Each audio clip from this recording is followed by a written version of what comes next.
কেন যে এত তাড়াতাড়ি বড় হয়ে গেলাম, ছোট ছিলাম বেশ ভালো ছিল। ছোটোবেলার দিনগুলো খুব মিষ্টি মধুর ছিল। বড় হয়েছি যত টেনশান চিন্তা বাড়ে, আর তার সাথে সাথে কাজও বাড়ে, দায়িত্ব।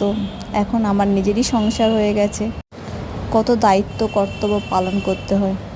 ছোটোবেলায় যখন মা পিঠে করতো কত আরামে আনন্দে খেতাম, ঘুরতাম, মজা করতাম। আর এখন নিজের হাতে সবটা বানাতে হয়, পারি না, ইউটিউব দেখে দেখেই করি। আর যেহেতু পিঠেটা খেতে আমার খুব ভালোও লাগে, পারি না তেমন খুব একটা ভালো, ইউটিউব দেখে দেখেই করি। তো খারাপও হয় না যে খুব ভালো খুব খারাপ, তো আনি মোটামুটি বেশ ভালোই হয়, খাওয়া যায়। এইবার বাড়ি গিয়েছিলাম, চালের গুঁড়ো, নারকেল, গুড় সব এনেছিলাম মেদিনীপুর থেকে। সেইগুলোই দিয়ে আজকে একটু বানানোর চেষ্টা করেছিলাম। প্রথমে জলটাকে গরম করে চালের গুঁড়ো দিয়েছিলাম আর নুন দিয়েছিলাম, দিয়ে ভালো করে একটা ডো বানিয়ে নিয়েছিলাম।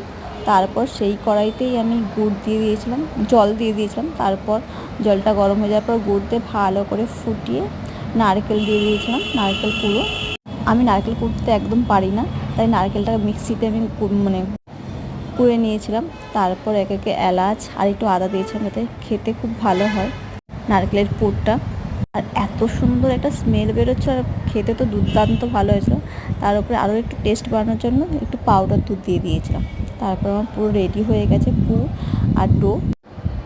তারপর সব আস্তে আস্তে আমি ডো তৈরি করে নিয়েছিলাম, দিয়ে ভেতরে পুর দিয়ে পুলিগুলোকে নানা রকম শেপ দিয়ে রেডি করে নিয়েছিলাম।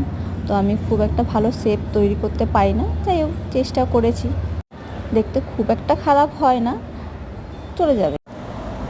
তারপর অনেকগুলো পুলি রেডি করার পর নিচে একটা ডেচকিতে জল গরম করে নিয়েছিলাম, তার উপরে এই ফুটো ফুটো থালাটা বসিয়ে দিয়েছিলাম, একটু তেল ব্রাশ করে দিয়েছিলাম যাতে পিঠেগুলো মানে ভাপে না লেগে যায়, তার জন্য দিয়ে উপরে একটা ঢাকা দিয়ে দিয়েছি। বেশ অনেকটা টাইম লেগেছিল হতে। তারপর রেডি করে নিয়েছিলাম এইভাবে সবগুলো পুলি। এইভাবে কিছুটা পিঠে ভাপা রেখেছিলাম, কিছুটা পরে দুধে জাল দিয়েছিলাম। খেতে সত্যি দুর্দান্ত।